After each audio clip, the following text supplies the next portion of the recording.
Hello বন্ধুরা, তো আজকে হচ্ছে সোমবার, তো মনসা পুজো শেষ।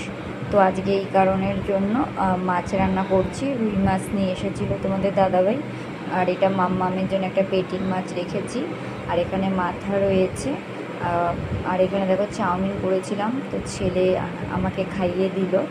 তো আমি এখনও খাইনি, পরে খাবো। আর এখানে দেখো ডাঁটা আছে, ডাঁটা দিয়ে রুই মাছ একদম হালকা করে করব।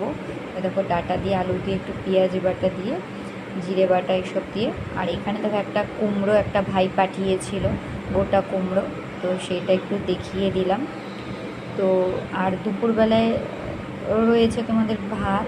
আর এই দেখো ভাতের মধ্যে রয়েছে একটা রুটি, রুটিটা না একটু যেন গরম হয়, তার জন্য ভাতের মধ্যে রেখেছি, খেয়ে নেবো। একটা রুটি এঁঠো কোথায় রাখবো।